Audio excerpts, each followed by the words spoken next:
Shalom bagi kita semuanya. Saya doakan supaya kita tetap dalam keadaan sehat, kuat, terpelihara dalam perlindungan Tuhan. Tentunya Bapak Ibu Saudara masih tetap baca Alkitab setiap hari ya. Dan kita membaca hari ini dalam Efesus pasal 4 ayat 1 sampai ayat yang ke-16. Judulnya Membangun Tubuh Kristus. Nah, siapakah tubuh Kristus? Tubuh Kristus adalah setiap orang yang percaya kepada Kristus. Itu bisa jadi Yahudi, non-Yahudi, Yunani, ya, hamba atau merdeka, Indonesia, Amerika, siapapun orang-orang di dunia ini yang percaya kepada Tuhan, kita semua adalah tubuh Kristus. Ternyata bukan hanya kita melakukan sebuah pelayanan untuk orang-orang yang belum mengenal Tuhan, tapi kita juga perlu aktif di dalam melayani orang-orang yang sudah mengenal Tuhan, di mana Tuhan mau supaya kita ada proses saling menguatkan, saling mengingatkan, saling mengajar, saling mendoakan. Konsep saling ini menjadi penting sekali. Sehingga pesan firman Tuhan hari ini buat kita semuanya adalah pesan agar kita tidak dalam keadaan diam dan tidak melakukan apapun. Namun sebaliknya kita aktif di dalam proses saling melayani tubuh Kristus, saling membangun tubuh Kristus. Mari kita baca dua ayat, di ayat 11 dan ayat 12 dikatakan, dan ialah Tuhan ya maksudnya, dan ialah yang memberikan baik rasul-rasul maupun nabi-nabi, baik pemberita-pemberita Injil maupun gembala-gembala dan pengajar-pengajar untuk memperlengkapi orang-orang kudus bagi pekerjaan pelayanan, bagi pembangunan tubuh Kristus. Tuhanlah yang memberikan kita karunia. Tuhanlah yang memberikan kita talenta, kesempatan, waktu. Saya meyakini ada banyak talenta karunia yang mungkin tidak disebutkan di ayat ini. Bisa itu bicara tentang memberikan arahan lah, memimpin, menasehati yang kita bisa temukan di dalam kitab lainnya.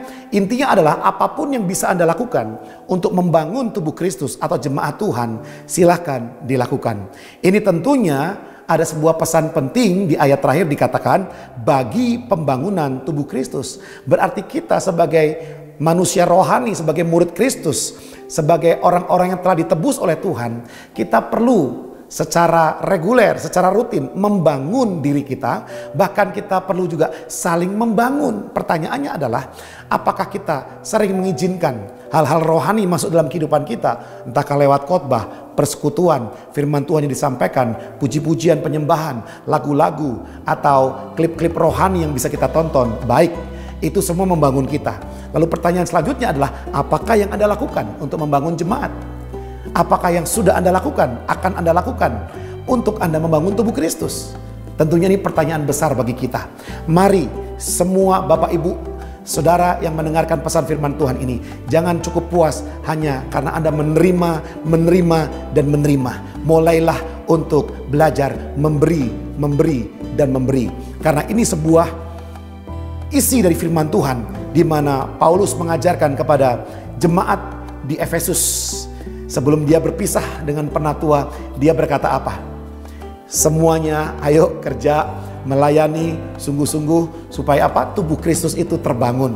Tidak ada yang diam, tidak ada yang nganggur, semuanya aktif. Karena setiap kita mendapatkan Roh Kudus, dan biarkan Rohnya bersama-sama dengan kita memberikan kekuatan, talenta, karunia untuk kita makin aktif membangun sesama tubuh Kristus. Mari kita berdoa. Terima kasih Bapa yang baik, kami mengucap syukur.